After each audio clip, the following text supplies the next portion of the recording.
We are going to continue on our deep conversation, deep discussion about the Bank of the United States. By really digging into what Jackson's opinions are based on the Bank of the United States and his bank war. We can really understand his opinion when I say Jackson and the bank war, but start. Let's start reading and see what pops up. So, in its first years, the Second Bank of the United States weathered an economic panic and an important court case.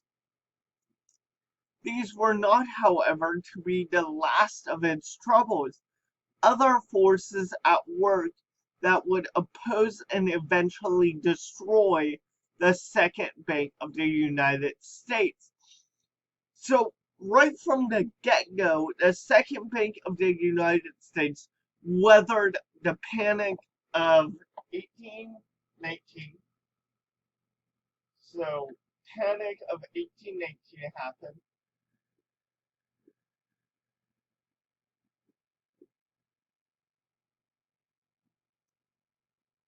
and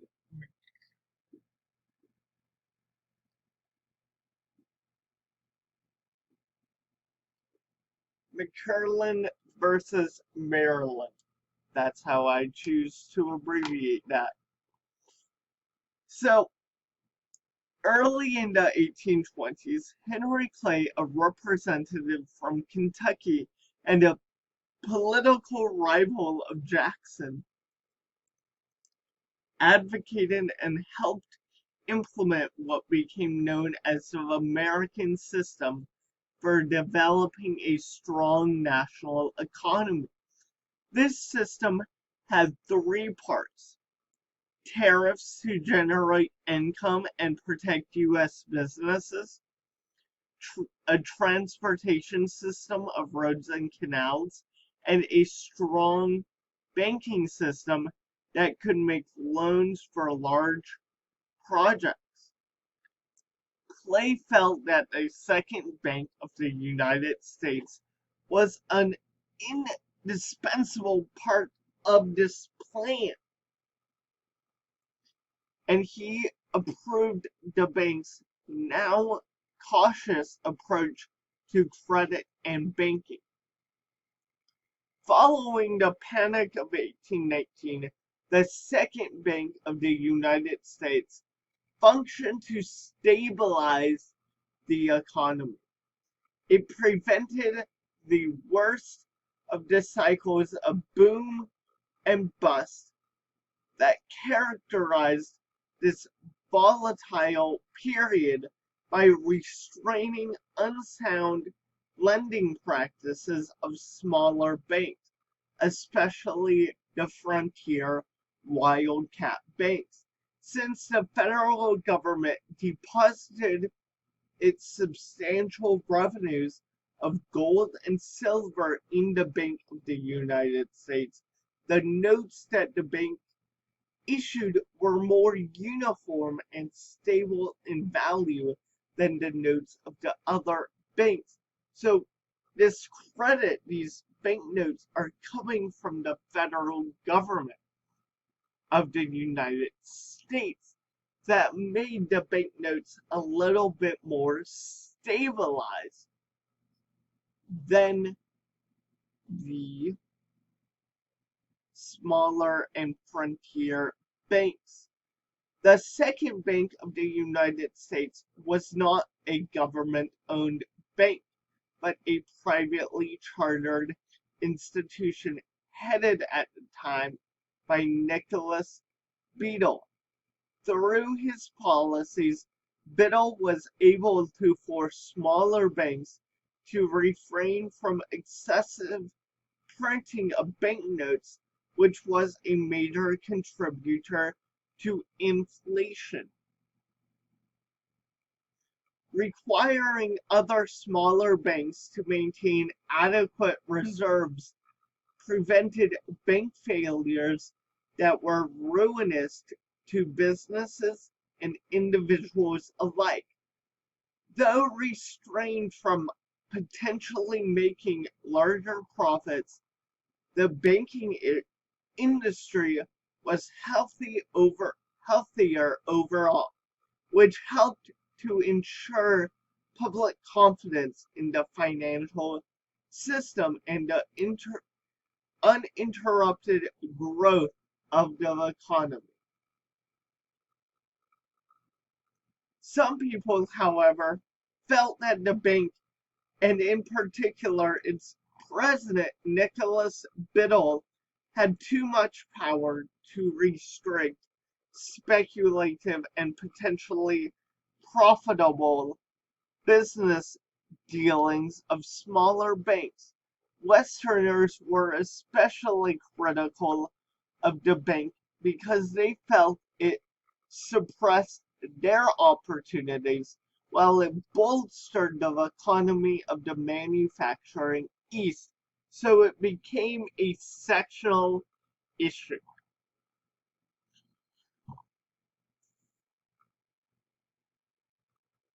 Okay, I forgot where I was.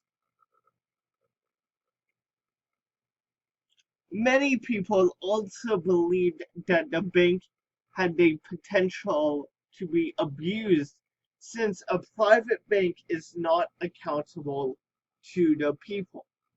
Its size and its favored status as a repository of federal funds enabled the bank to reap substantial profits for itself, though loans to large businesses.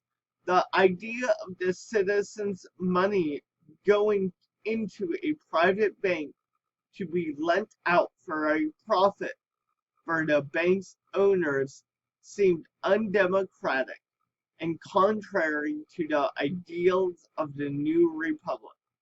Resentment was also high that the federal deposits that made the bank so much money did not earn the public coffers any interest. So, once again, I'll say it again. The bank became a sectional issue because the West felt like they were not benefiting from this, while the North was. If that was the case, maybe. I can't tell you for sure. Many people also disapproved of the fact that the bank's stockholders included a substantial number of foreign owners. The idea that foreign nationals could wield political and economic power in the United States due to the influence over the bank and consequently over the US economy was a powerful argument against the bank. The fact that the bank had made loans and provided other advantages to politicians who supported it added to public worries over the wisdom of such a national bank. In 1828, Andrew Jackson was elected president on the Democratic Party ticket. He was a war hero, and though he began life in poverty, by the time he moved to Washington, he was a wealthy plantation owner in Tennessee. Jackson was often portrayed as a rude backwoodsman, but in fact he was neither ignorant nor crude. His sympathies were with those who lived in the South and in the West, in dramatic opposition in those to the North and the East. So he'll have some problems with. New Englanders were suspicious of Jackson because their livelihood and future lay in manufacturing, which benefited from high tariffs and financial coordination through central authority. The South, where there was little manufacturing, suffered high prices on account of import tariffs, and the West chafed under the regulatory thumb of the Second Bank of the United. So the Northerners were kind of worried that Andrew Jackson became president because they know of his successional issues with the North. Frontiersmen felt a government that was too far away and had so little to do with their lives should not be able to dictate business practices to them. They found the idea of loose interpretation of the Constitution as defined by Chief Justice John Marshall to be repellent and dangerous. Westerners felt they were on the losing side of the loose construction and heartily believed the government should stick to exactly what was enumered in the Constitution, no more, no less. Jackson agreed with the Westerners that the lives and fortunes of Americans should not be dictated by government, let alone a bank, and especially one that was not even a private entity, a public entity, I mean. So we already see Jackson's issue with the bank coming alive. So what is he gonna do? Let's find out. Americans' strong and opposing opinions over the Bank of the United States made for an ideal political rallying point. Years before, Henry Clay had endorsed the bank as one of the pillars of the American system of economic growth and nation building. He now had aspirations for the presidency in 1832 on the Whig ticket, and the Second Bank of the United States became a pawn in the game of election politics. Predictably, for both philosophical and political reasons, Jackson came down against the bank, calling it the Moonian monster. He claimed the bank was an illegal monopoly and vowed that if he were re-elected, he would not renew the bank's charter when it ran out in 1836. The stage was set for a political battle called the Bank War. So Jackson made a promise. If he was elected,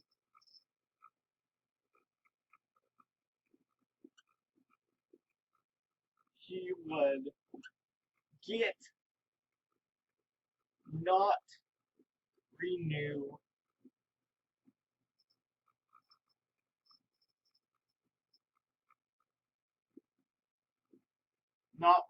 the Bank of the United States. So that was his motivation. Though the bank's 20-year charter would not end for more than 4 years, Daniel Webster and Henry Clay sent a bill through Congress in 1832 to renew the bank's charter immediately.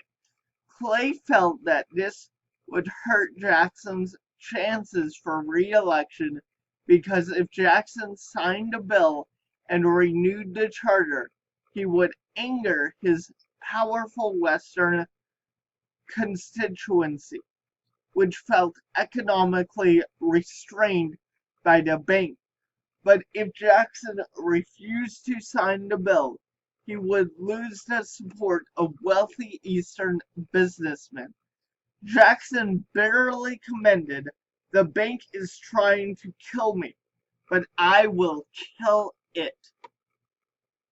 The bill to renew the bank's charter passed Congress, but Jackson refused to sign it, calling the bank unconstitutional, even though the Supreme Court had held up the bank's constitutionality 13 years before.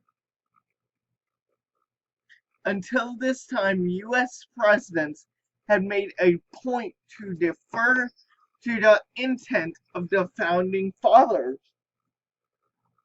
equality among the executive, legislature, and judicial branches, by vetoing the rechartering bill and thus dooming the bank. Jackson rejected the decision of the Supreme Court and overrode the will of the Congress. In this way, he exercised the greater power of the executive branch of government over the other two branches, and coincidentally earned himself the nickname of King Andrew I. Ironically, Nicholas Biddle, president of the bank, had earlier been labeled Caesar Nicholas I. Thus, the two presidents, one of government and one of businesses, were metaphorically criticized for their arrogance in wielding power. So, I'm sorry, I'm scratching my face way too much. So, both the President of America and the President of the bank was criticized for using too much power in order to receive their ultimate goals. Andrew Jackson's presidential victory over Henry Clay in 1832 led him to believe that the people had given him a mandate concerning immediate destruction of the bank. So he won after he signed not to recharter the bank. He won, so he took that as a symbol that yes, he was doing the right thing. So, though its charter would not run out until 1836, in 1833 Jackson ordered Secretary of the Treasury Roger B. Taney to methodically remove all federal funds from the bank by using them as the government's operating capital. In addition, no new government funds were to be deposited with the bank. Instead, new funds were to be deposited in various state banks, which came to be known as pet banks. So he took out all the federal funds and spread money throughout the country in these various state banks. Within just a few months, federal deposits in the Second Bank of the United States dropped by half. Fearful that the bank now had more notes circulating than could be supported by its deposits, and desperate to save the bank, Biddle called in many of the bank's loans, especially those to other banks. This unexpected demand placed a hardship on smaller banks and the businesses, driving some to bankruptcy and causing a minor financial downturn called Biddle's Panic. Biddle was criticized for the severity of his actions, but even so, the bank was nearly failing by the time its federal charter ran out in 1836. It was then rechartered as the State Bank of Philadelphia. With the stabilizing influence of the Second Bank of the United States gone, many banks resumed their old habits of overextending credit and printing too much banknotes. This caused proper currency to become unreliable and speculative loaning, especially in the West, mushroomed to dangerous levels. In order to rein in this printing and lending spree, Jackson had the Treasury issue a specie circular, an order to other banks that other gold and silver money might be used to purchase public land on the frontier. The specie circular had such negative effects on land sales that it triggered the recession of 1837. Jackson's presidential term ended in 1836. Popular with the people to the end, his immediate economic legacy was fiscal instability for the country, which resulted in the Panic of 1837 during his successor Martin Van Buren's presidency. His unshakable opinion remained, however, that over the long term, an immensely powerful national bank held in private hands was a danger to democracy. After the Panic of 1837, Van Buren separated government from banking by creating a government treasury to safeguard federal money. This move was generally unpopular, since it removed federal funds from the state banks and reduced the pool of capital available for lending. Nevertheless, the Independent Treasury Bill passed Congress in 1840, and the institution continued until the 20th century when it became part of the Federal Reserve System. Yes, guys, to your shock, we still have the Bank of the United States. It's just a different word. It's the